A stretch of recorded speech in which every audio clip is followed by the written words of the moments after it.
computer. All right, so we are recording now. So hello everybody.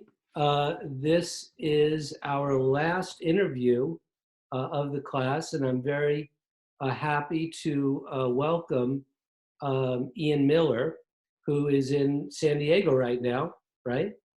And one of the reasons and Ian and I are going to be talking about the broad topic of technology and the future of clinical psychology. So this is a bit, more speculative, but hopefully an interesting conversation. And one of the reasons I'm happy to have Ian here is, first of all, he's doing some really interesting work on the application of technology to clinical psychology. So we'll be talking about some of his work, but also because Ian is a graduate of the LMU psychology program. So he is living proof that there is a life after being a psychology major. Do it, yeah. And an interesting one, right? Exactly. Yeah. So welcome, Ian. Yeah, thank you for having me. Sure. So you want to just tell the class what you've been doing after LMU, and then we'll get into talking about more of the content. Yeah, maybe I'll just give a brief kind of intro of how I kind of got into this sphere from your, I took a class at LMU my senior year. My capstone was psychology and new technology. So we talked lots of different subjects, but one of the modules was virtual reality therapy, and that really kind of got me thinking of ways, a place to explore that after graduating from LMU. And I was lucky enough to come upon the Interactive Media Institute and their for-profit affiliate, Virtual Reality Medical Center, down here in San Diego. And so I really started with them as a grant writing intern and kind of like a research assistant, just straight out of college. And I've worked my way through the ropes the last few years, and now I'm currently the director of our Autism Center of Excellence. So I actually founded that a couple of years ago at Interactive Media Institute. So like you said, we're researching lots of different technological applications for people with autism and related disorders. But I wear a few different hats for these organizations. So I'm also kind of a director of publications for the Virtual Reality Medical Center. So I'm helping to prepare manuscripts, edit some of the journals that we publish, things like that, to just try to get as much of this information out as possible. So those are kind of my two main roles. It might be good to give a little bit more color about the Virtual Reality Medical Center, the Interactive Media Institute, and where you're working, and what each of those organizations do in their relationship. Okay, so the Virtual Reality Medical Center is a for-profit medical corporation here in San Diego. So they're doing a lot of development of therapeutic virtual reality worlds for clinical psychology, but also for medical applications. We do a lot of work using virtual reality to distract people from pain during surgical procedures. So one way that is beneficial is it saves a lot of money, so we don't have to use as much anesthesia, or people don't have to be under anesthesia, don't have to deal with those kinds of side effects, problems like that. Mm-hmm. And so that's a broad stroke of what VRMC does. They're creating these clinical applications, they're testing them, and then they're disseminating them to hospitals and therapy centers, things like that. They're selling them. The Interactive Media Institute is more geared towards doing research, but also really disseminating research from around the world and kind of bringing it together and putting it out there in a cohesive format so that we can, really advance and help other people apply these tools in healthcare and help as many people as possible. So some things that we do besides the autism research that I'm running, we hold an annual conference this year. It was supposed to be in Milan, for its 25th year. So it's been a very successful running conference. We also publish a variety of journals, the annual review of cybertherapy and telemedicine, cyber psychology, behavior, and social networking. Those are kind of the two main ones. And that's all about, this whole sphere of using technology in clinical psychology, and also exploring, the effects of technology on our daily lives, as you know. So those are kind of, I guess that's a little bit more colorful of a way to put it for the two organizations. And then keeping on this personal level, have you decided whether or not you're going to pursue your doctorate in clinical psych or PsyD? The students have learned a lot about the distinction between those two doctoral level programs, so they might be interested in your direction. Yeah, it's been a long road for me. I think it is for everybody though. It's been nice for me to take some time after college and really figure out where my interests are. I've really taken a liking to the research aspect of it, which from my understanding is more on the clinical side than the PsyD side. Yeah. PsyD is more applying and working with patients. And that was actually kind of my first interest. That's why I got into psychology and started studying it. I wanted to work individually with people. But I think now I'm looking more into going the clinical psychology route. Also, with my interest in virtual reality, there's some communications programs that integrate psychology, clinical psychology, into more of a communication format, and exploring different roles of social interaction in virtual reality, things like that. So I'd say right now, I'm looking more towards I'm definitely looking more towards the clinical psychology route, or the communication kind of doctorate route, and of leaving behind the PsyD aspirations. But right. So more of a clinical researcher. I mean, doing things that have direct applied significance, but doing it in a more through these communication technologies. Right. Exactly. Yeah. And do you have a time frame? Are you thinking about? I know you. Been an ongoing process. I think that this upcoming fall I'll be applying to a few schools. I still need to start, putting the feelers out there and things like that.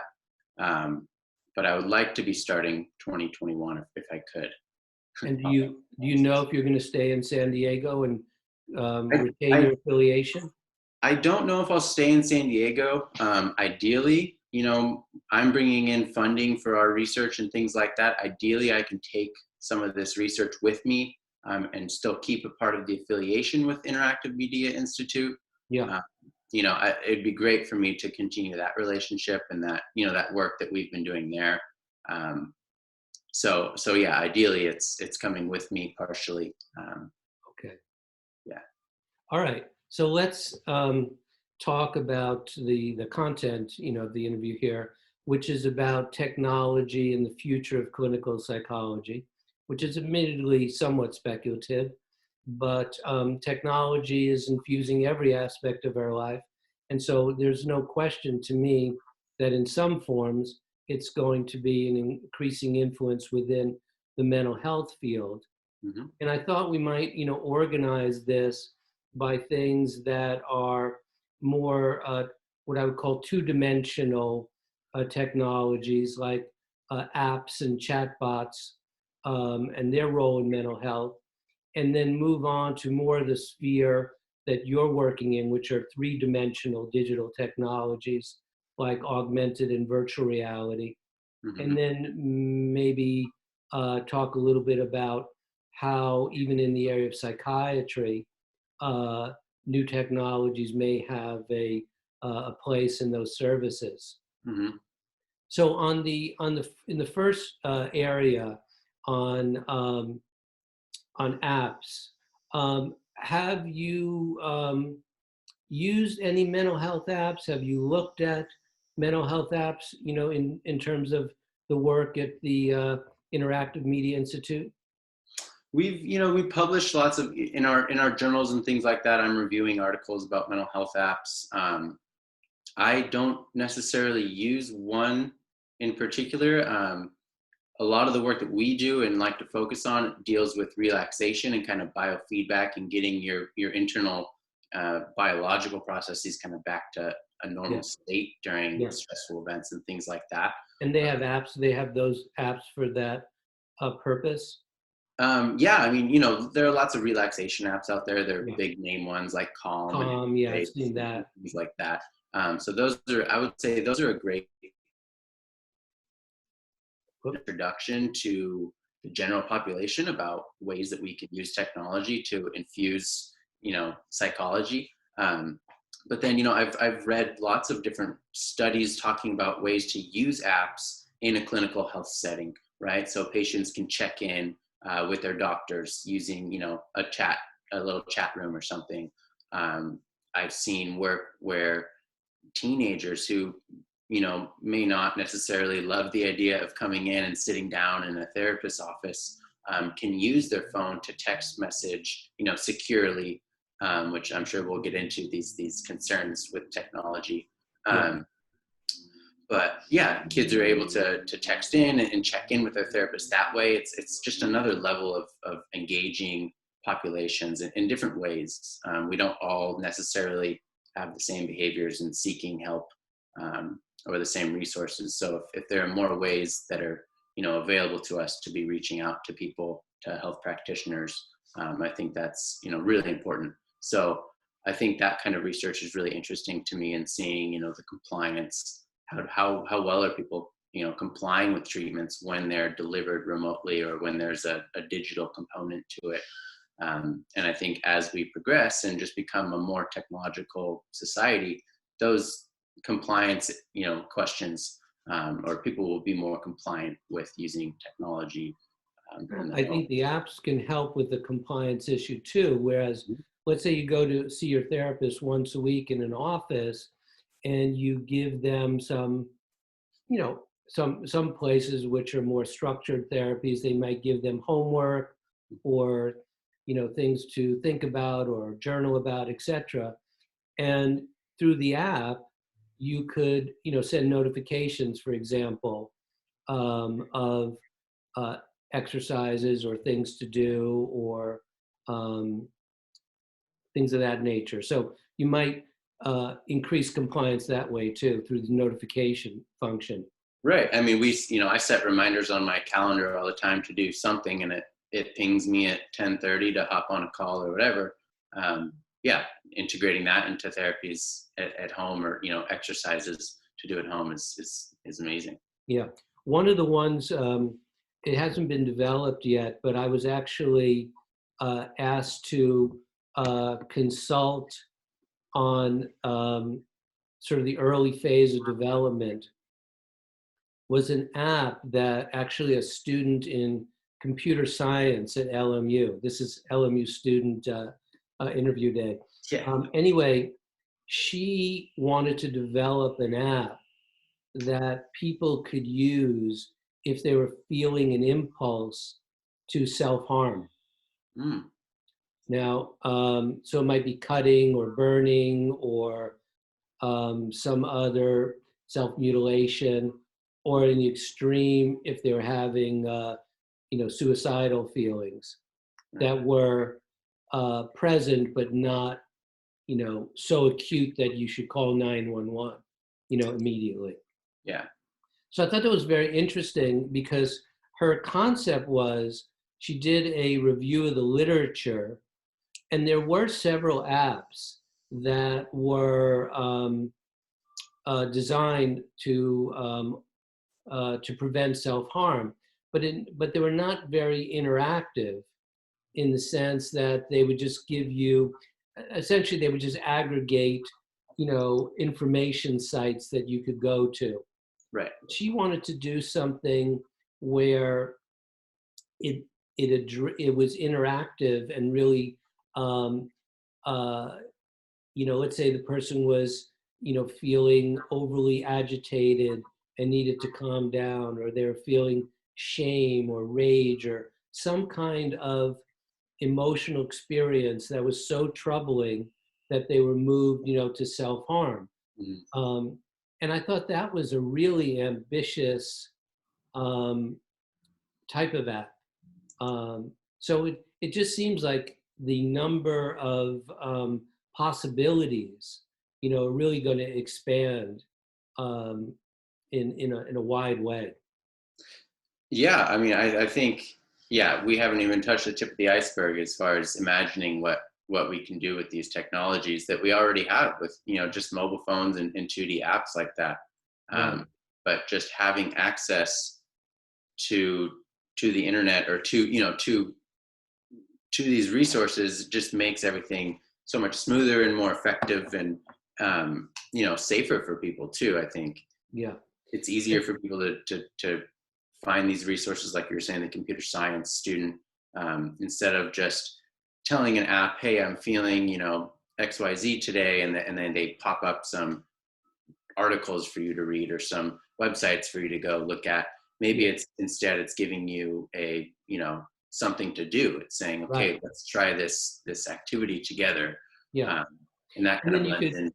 you could also gather uh, data, metadata from the app to refine the treatment. Right. And I did it because I felt like a lot of these app developers don't really incorporate professional therapists and mental health people. And I liked, especially for something that was so serious and consequential. I mean, you could, be looking at a life and death situation, that she took the initiative to, really consult with um, initially a person in the mental health community. And I think that interface between the tech community and the mental health community is a kind of winning solution.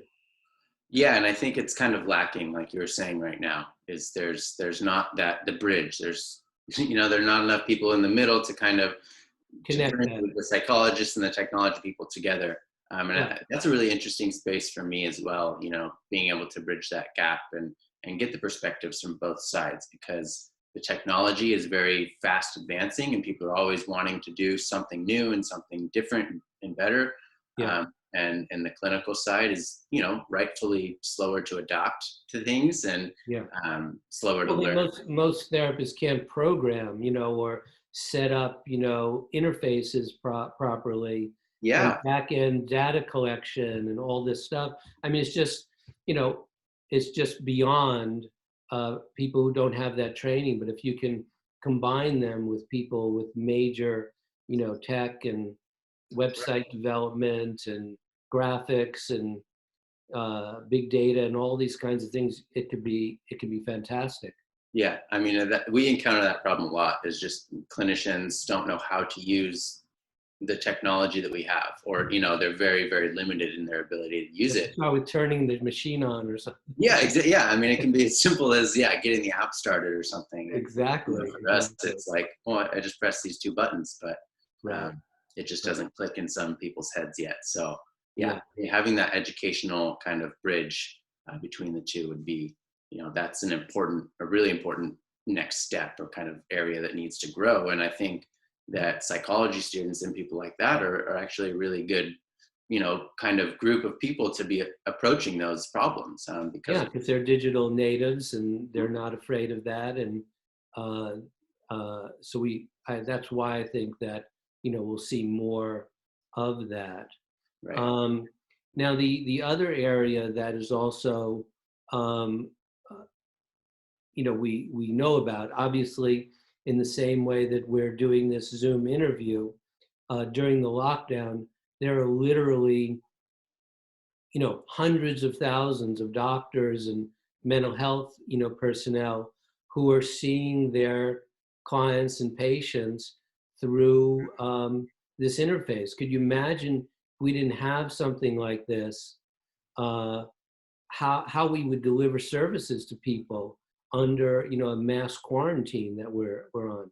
Right. I mean, it'd be nearly impossible, I would say, to deliver services like that. And we've seen lots of, rapid responses from governments too, and kind of bending the rules and bending the laws, and how we can practice therapy now, Right. online and things like that. And so, yeah, times of these I crazy wonder times if are kind that's of. going to change back.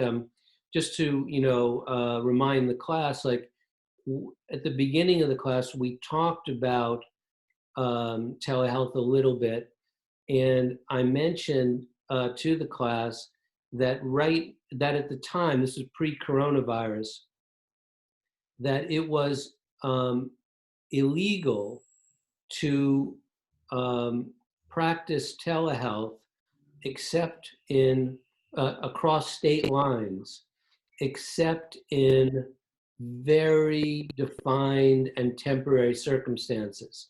For example, and the reason is that the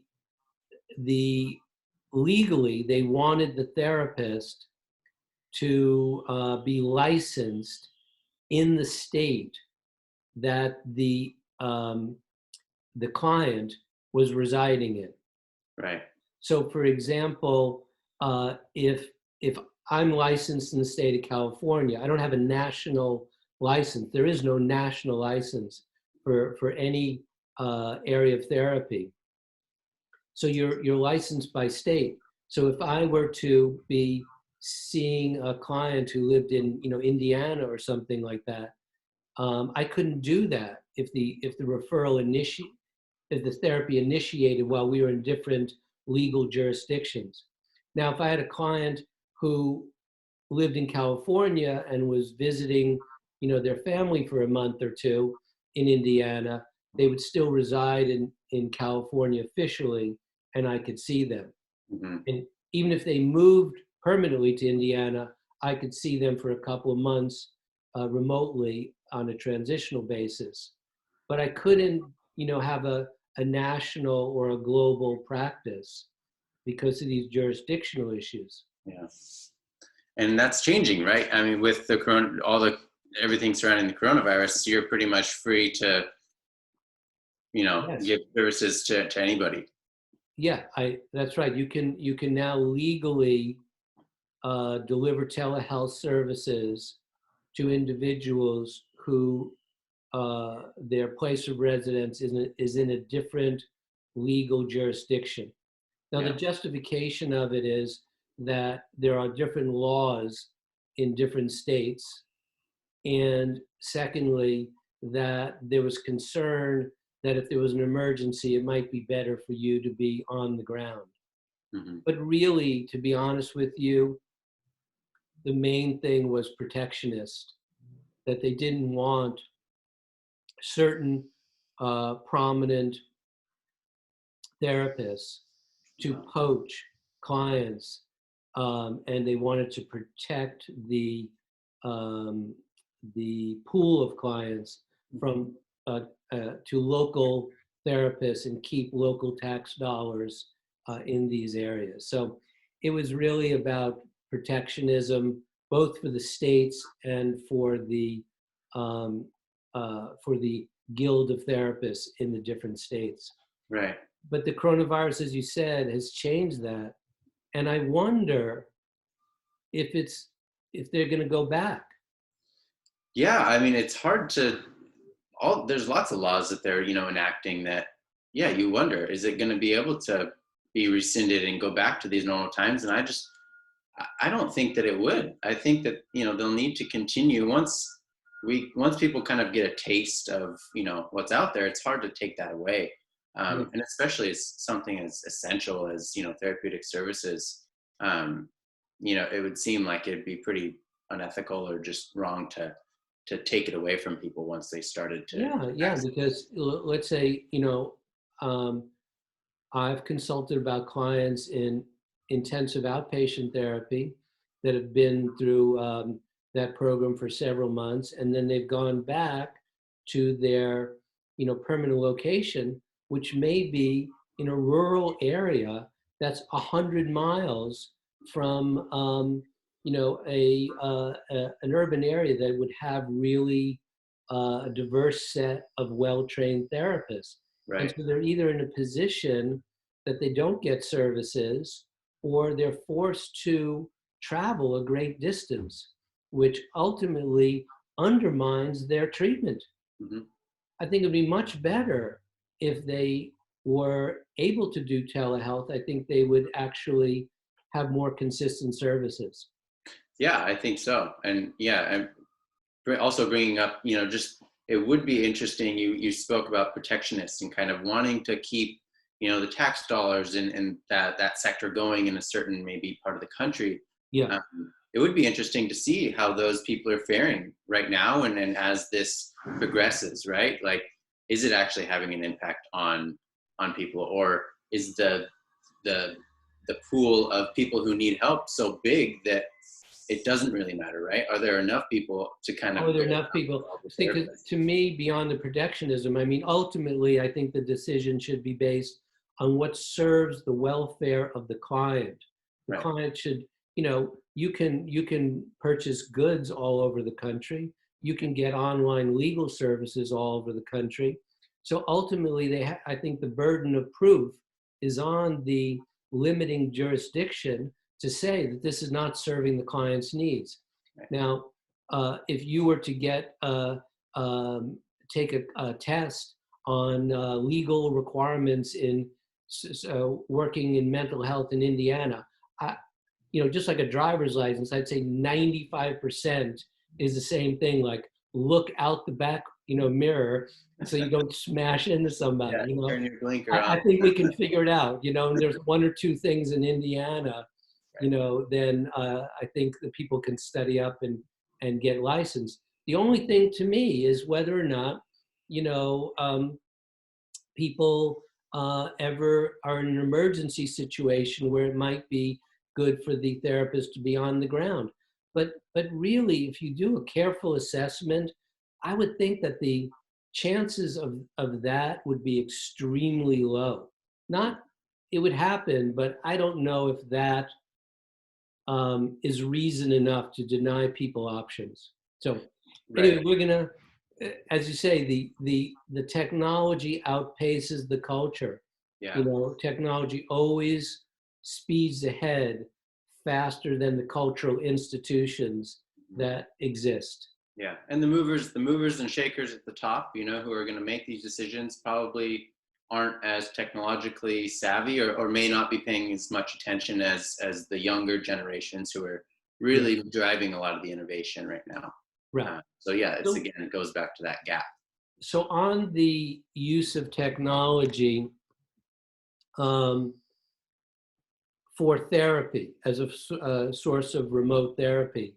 Um, there is also, this is even more controversial, um, there are also a lot of chatbots, therapeutic chatbots, that are fueled by increasingly knowledgeable and powerful AI programs. Mhm. Um, what do you think of that? It's interesting. I mean, on one end, it's great, right? If we can help people without necessarily needing real manpower, that's really intriguing, right? We can help a lot more people probably. But then there are definite concerns, about at this point at least, about the accuracy of the information that you're getting, right? I mean, Mhm. these AIs can still make mistakes. There's not that human component to be kind of watching over, or quality controlling these interactions. Um, but I think even before that, I think there needs to be trust between the user, or a sense of belief that they're talking to someone who actually is real. I think there's an obstacle there when we know we're talking to a bot.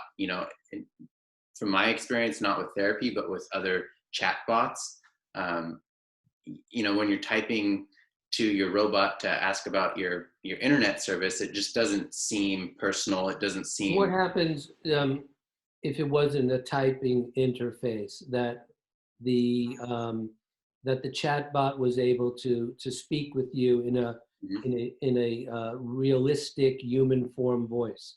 I think that takes a big step towards making it more realistic and believable, for the user, and trustworthy. I mean, trust is a big issue, right? It's something that therapists need to overcome, in getting accurate information from their clients. And I think, you know, in order for me to give accurate and truthful information to something on the internet, it needs to be believable to me. It needs to feel Yeah. almost like a real person. Yeah. Yeah. You know, I mean, I've seen these AI chatbots um, work in two capacities. One of which I'm sort of sold on, actually, Mm. which is just if you want to come up with a formal diagnosis, that the AI program could walk you through a sort of decision tree in order to make a DSM-5 diagnosis. And I think that there have been some studies that the AI can do that with a high degree of accuracy. Oh wow, yeah. Because that's not really a relational process. It's more of an information and decision-making process. Right. The AI is So kind of checking the boxes as it goes. yeah. Right? So Yeah. if they say, they could do an assessment of PTSD or anxiety, and they could narrow things down. You hearing voices or hallucinating or something, and rule out psychosis or something. Mhm. I think they can do that. But the Yeah. treatment part, um, on that one, I'm thinking that it may also. I'm assuming that the AI programs and the humanistic quality, of the chatbot is going to get better and better. I mean, you can see, even in the last few years, you're almost able to have um, a natural language conversation with these voice recognition um, uh, digital assistants like Alexa Mhm. or Siri, Google Home. I mean, you can have a conversation. You don't have to talk with yourself anymore. You can talk. You can talk to your digital assistant. Right. Yeah. That's So it's amazing. I know. So I mean, um, so it's getting more realistic, and I think it's just going to get better and better and better. So Right. this quality of realism, um, I think, is gonna increase. But here's the other thing: there's a tension in the field of psychotherapy between these more programmed interventions. That everything is manualized therapy, they call it. Okay. I don't, if somebody's doing manualized therapy, I'm the human diversity and application seems to me to be constrained Right. into these kinds of modules. And maybe an AI could do cognitive behavior therapy or something that is more programmatic and manualized. Yeah. I mean, I think you're right. I think it's just a matter of time, honestly. But yeah, I I'm not an expert on psychotherapy in general. Yeah, But yeah, I mean, more realistic chatbots, more realistic AI. Yeah, it's just the potential is limitless, really. it's limitless. And I think the insurance companies are always looking to, for ways of minimizing costs, so they may, have different plans where, you know, they would discourage, face-to-face, long-form kind of psychotherapy, and then have another option for brief therapy, and then maybe even brief therapy at a very cheap rate with an AI program.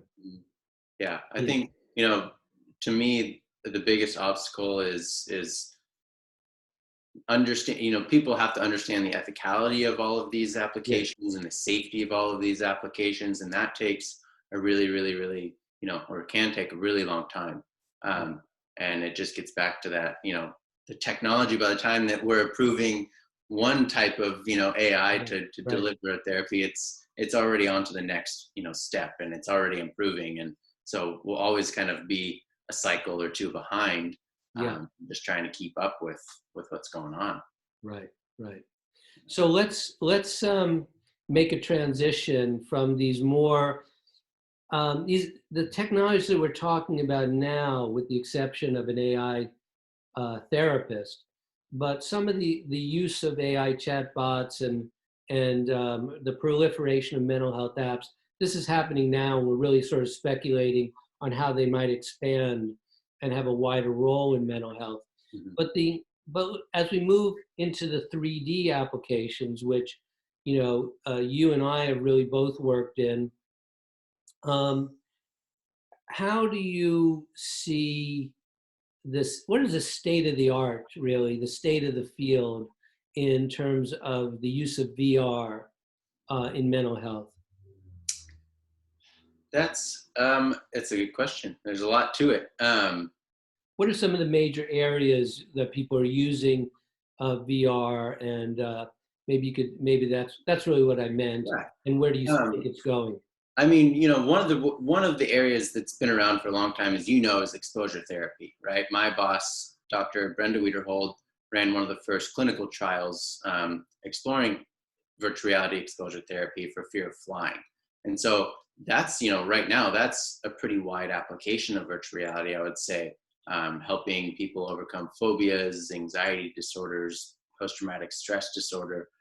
It's a big application in that because virtual reality or 3D environments are just so controllable, right? It's a computer program that someone can manipulate, and there are tons of advantages to that.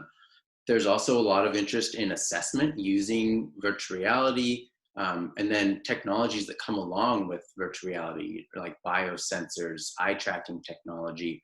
All of that can be used to inform assessments of people. I was just reading an article the other day about using eye tracking to kind of assess eating disorders and anorexia in patients, right? And what parts of their body are they paying attention to, right? We can track their eyes in virtual reality to see what they're focusing on in the first place. So just to explain this, because some people might not be, so the client would be in a three-dimensional space Right, in avatar form. right.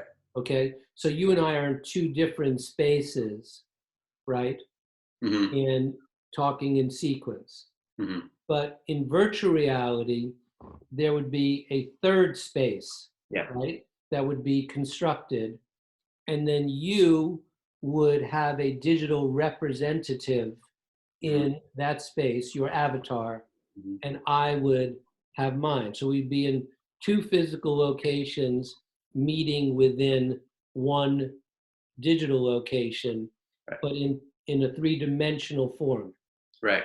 And that goes back to, a little bit our discussion about using Zoom and teleconferencing and things like that.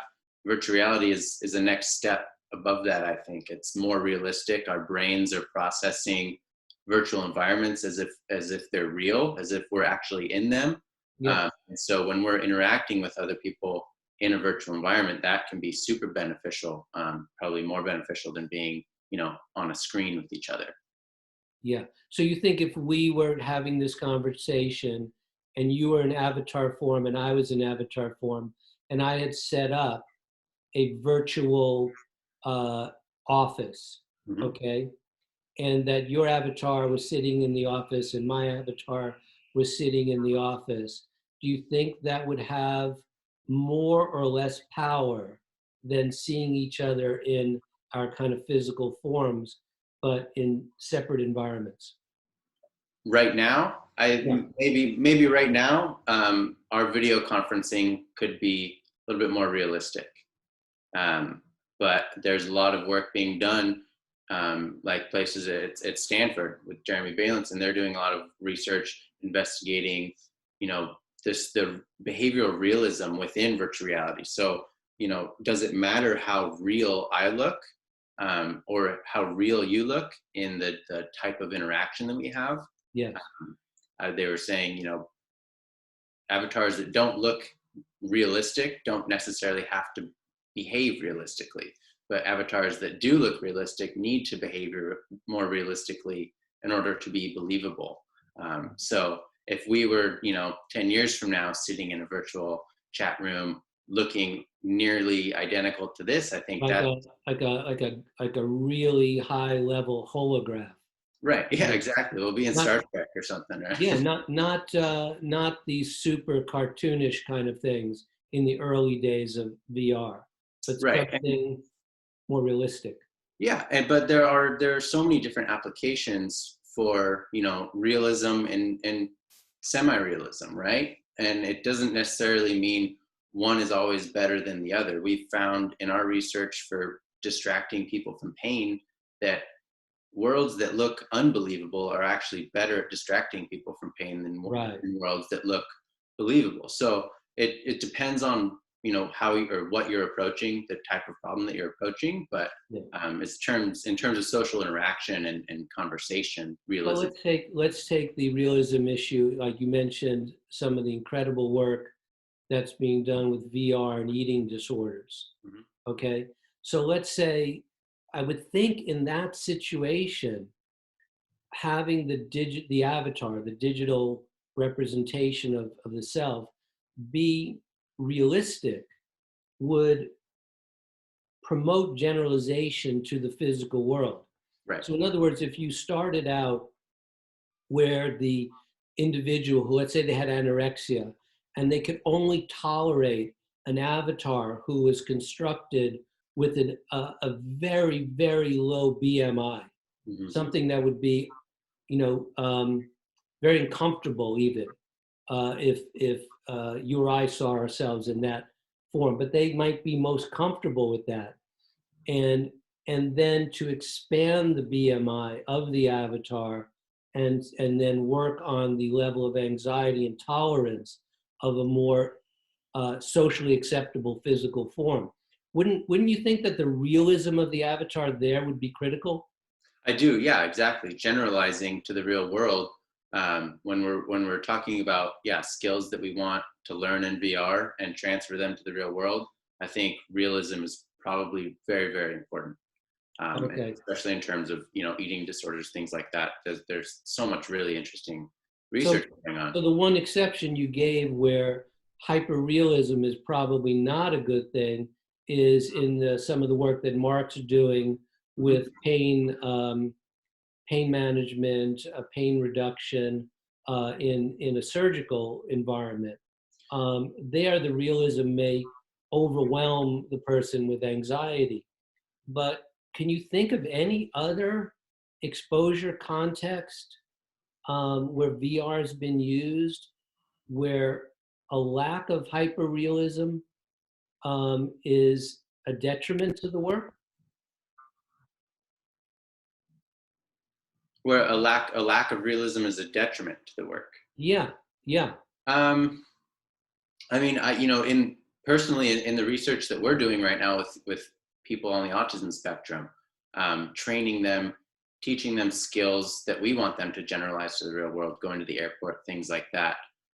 We're encountering difficulties and trying to parse apart whether a more animated environment might be better for kids, right? They might be more interested in seeing animated characters in virtual Oh, I reality. just had a thought. Yeah, Maybe that part of the exposure is not just the actions and the context, but the level of realism.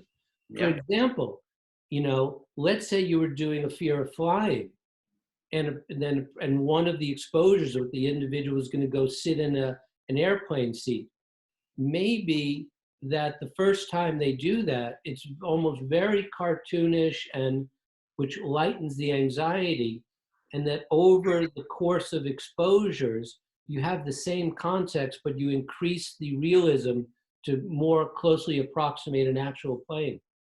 I think that's incredible. Yeah, and it also makes me think about in terms of exposure therapy in general in VR is we're adding stimuli anyway, right? We're kind of in a way taking, at the beginning we're making an environment one person in a huge space. Say it's going to the airport that triggers a phobia or just flying Yeah, in general. We'll start out by just kind of being in an airport alone, right? alone. We're not going to have a lot of stimuli around us.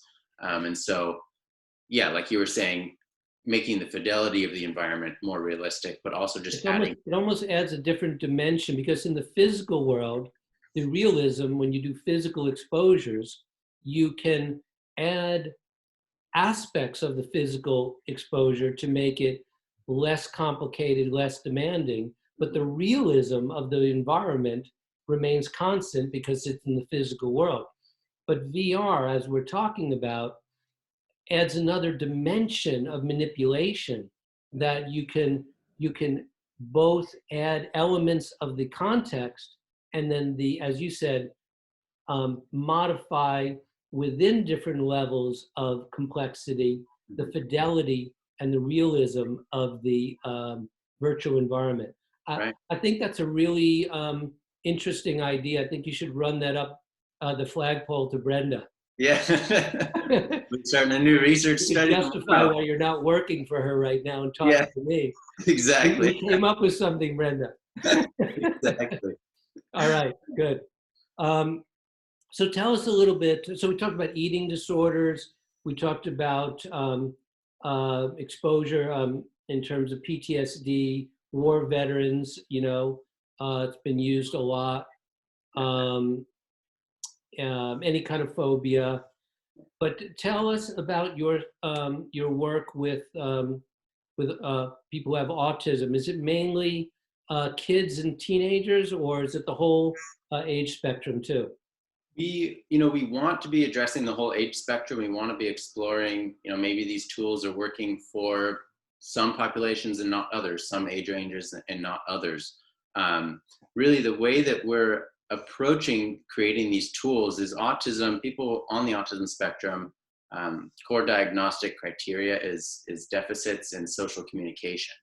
And so when people, the way that we look at it is our environments around us, if we're going to the grocery store, going to the airport, going on public transportation, they're very complex, and our brain kind of takes in all of the information from the environment and decides, it says, okay, well, this is important based on my previous experiences. This is what I need to pay attention to. This is what I shouldn't be paying attention to in this environment.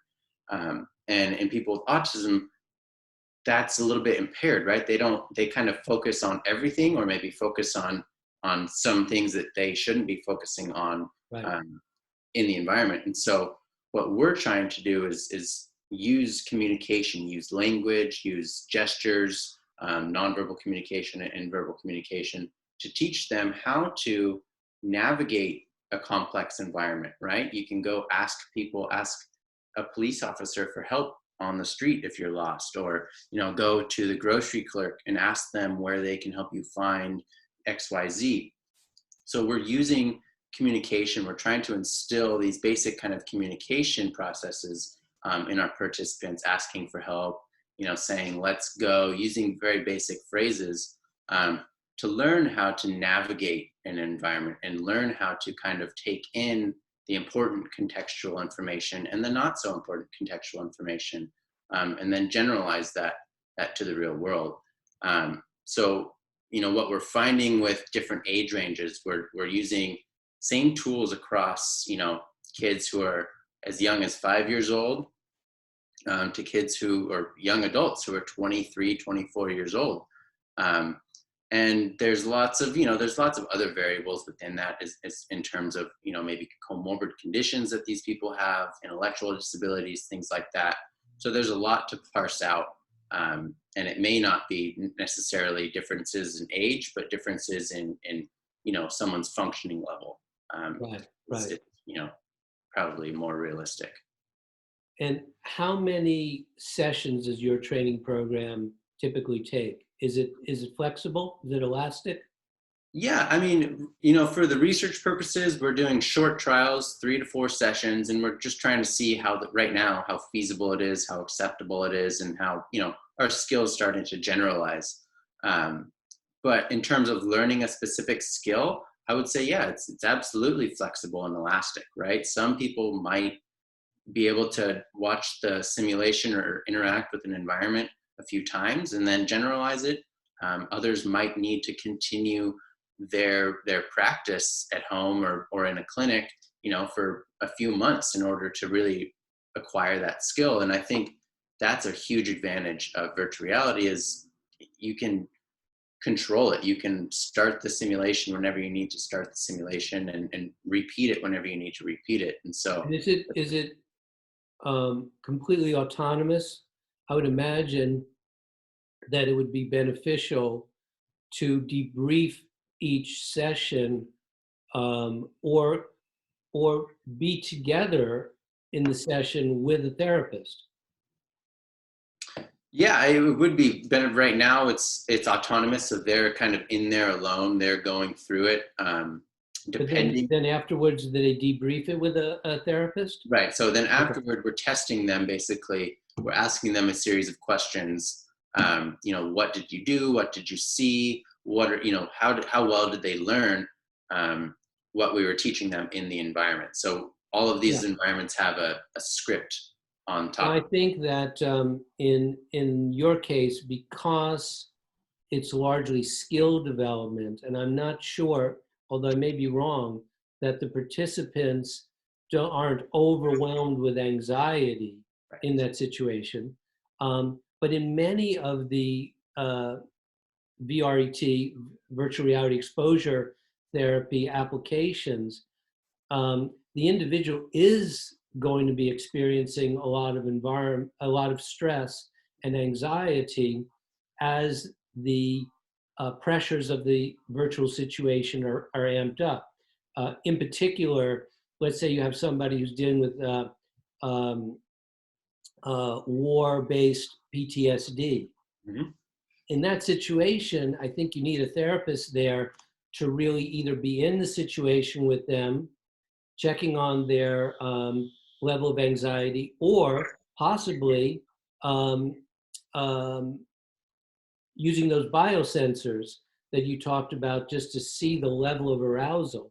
Yeah, that's what I was going to say is, all of the work that we do, that Dr. Brenda Wiederhold does, is informed by physiology. So we're monitoring people's physiology in these And you environments. do that with the autism work? We're getting there. Yeah, we're starting to monitor heart rate, respiration rate, and seeing how people are interacting with our environments. Cool.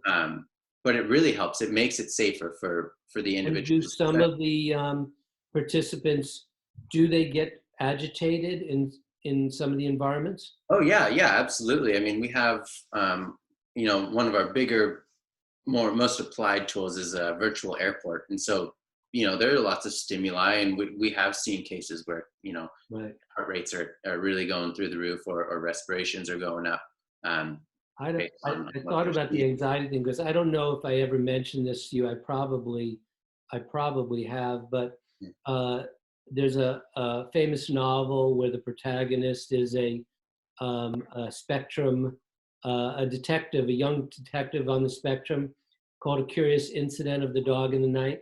Did we ever talk about this? I don't think so. No, Have you heard of this book? no, I haven't.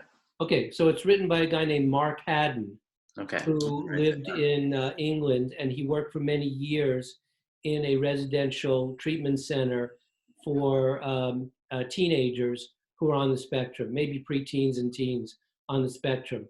Very knowledgeable about spectrum issues and very realistic in writing about it. Anyway, he created a story where an autistic kid wakes up one day and sees, I think, a dog that's been killed on the front lawn, and he's taken by this, and he becomes a detective. He wants to find out how that dog got there and what the issues are, and it's very interesting how he goes about it. But the and but beyond the story and the novel protagonist, the reason I thought about it is the culminating uh, part of the book is that the boy goes on a trip for the first time on his own from his house to visit like another family member. I don't know if it was grandfather, his uncle, or something like that, on his own. And he has to go to a busy train station and to get on the train and to go on this voyage. Wow. And the description that Haddon provided for the anxiety and the flooding of all this detail and what to pay attention to and feeling like you're almost becoming unglued is so beautifully and realistically done. And it takes a simple situation that the boy navigates. It becomes like a moment of triumph, Yeah. in the book. And So I think you should read it. I mean, it's perfect for yeah, readers. absolutely. That sounds really, it just got me thinking too, in terms of, using virtual reality and other tools to teach people empathy, put people in other shoes, right? I mean, you read the book, that the end of the book was so powerful to you, and it was just words on a page. But what if we Yeah. can recreate these experiences and make people, understand, wow, Yeah, this is how I mean, they're, there are virtual programs which produce visual and auditory hallucinations. Mhm. So these are some of the original VR things in mental health, Right. that they would have people, walk through a home, and then things would get distorted, and then there would be voices that were coming. Now, it's not the same as, them coming from your head, but it was an effort to build empathy through a VR experience. And some people called VR an empathy machine. Right. Yeah. I So mean, it's, if you could put an adult or a therapist into the same environment that you're working with the kids and ramp up the confusion, that'd be amazing. yeah, it's so, that's why I love being in this field, is there's just so much possibility and so many different ways to manipulate an environment and include different aspects of this technology that, it's just, yeah, it's really, really intriguing. Yeah, very interesting stuff. What about the other 3D technology that's rapidly in development, which is AR, augmented reality? Let me just give a definition to the viewers. In augmented reality, the participant is in the physical world. They're aware of the physical world, but digital stimulation or digital forms are superimposed on the uh, physical experience, so that it becomes a hybrid experience of digital information and physical information. Okay, so the augmentation is virtual reality creates a new reality, a third reality. Augmented reality augments physical experience with digital information. Right.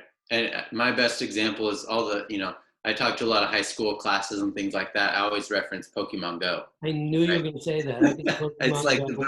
it's the most generalizable, perfect example of what, augmented reality it can be.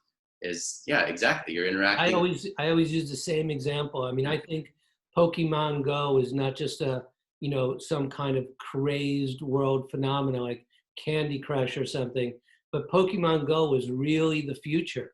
Yeah. It was really a profound game that gives us a sense of what the future is going to be in terms of augmented reality. Yeah.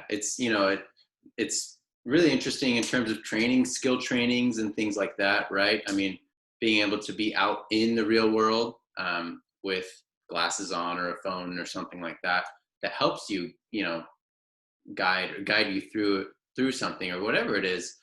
Yeah, that's a big advantage. I mean, we've thought about it in terms of our autism studies. If there were a way to include different types of stimuli that kind of redirect attention to the important, aspects of a social environment. Exactly. So, okay, so let me make a distinction between a VR application of what you're doing and an AR one. The VR one you've described, you create your three-dimensional computer simulation. You place people in avatar form with or without a therapeutic accompaniment, or some other person accompanying them in digital form, and you go through this process of exposure with them. But in AR, what you would do is, instead of building a simulation of an airplane, or let's say a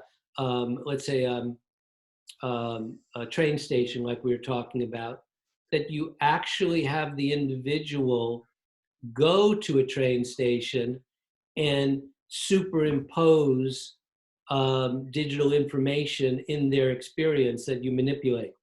Yeah. I've seen a lot of training for firefighters, for example. Instead of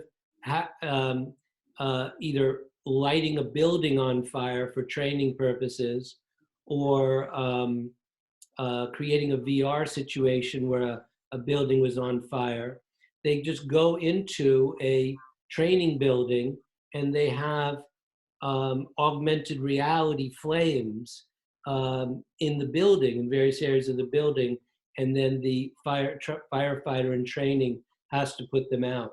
Yeah. Yeah, it's incredible. And you know, it gets me thinking also, there in virtual reality, we're not quite able to move around. We can move and you know, walk a little bit, but there's still limitations in terms of how much physical activity we can do in a virtual environment, right? Right. And so I think that's a huge distinction between VR and AR. Is AR, you can, you know, you can walk around, you can run around, you can really move your body. You can really move Still your be hitting body, yeah, yeah. cues. Well, the other thing is that all the non-digital information Mhm. has the fidelity. Right. So, and again, there may be advantages in terms of the rapid generalizability of the experiences to the fully physical world.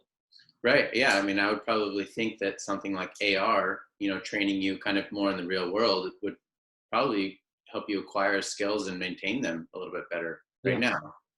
I mean, that's the debate that I hear a lot, you know, in the with the people I talk to who are interested in 3D digital experiences, Hmm. and they're trying to determine in what situations VR would be called for as opposed to AR, in what uh, uses would they be equivalently valuable, and then in what cases would AR be superior to VR. Yeah. I know within the business community that they see AR as really a gargantuan market and having easier applications, but and VR being more of a niche environment. Mhm. But no one's really sorted it out yet, exactly that balance. Yeah. There's just so much to take in from, yeah. I mean, yeah, it's impossible to, In other words, you're going to yeah. have years of research that you can do on this Yeah. topic. Yeah. Hey, listen, Yeah. we've gone even a little bit over the hour that we've allocated here. So I think we'll leave the neural implants and psychiatry, which is the most speculative of all, to Right. another time, because I'm Yeah. sure we'll be talking again. Hope so. And I wanna thank you for having this great conversation, you know, with me and giving the students a sense of life after LMU and the possibilities, and just also a taste of the future in which technology plays a more and more significant role in the mental health field. So I Yeah. want to thank you again, Ian. It was a real pleasure. Yeah. Well, thanks for having me. It was amazing. Glad to be a part of this. Okay. Take care and say hi to Brenda and Mark for me. I will. All right, Dr. Gilbert. Okay. Take care. Take care. Bye.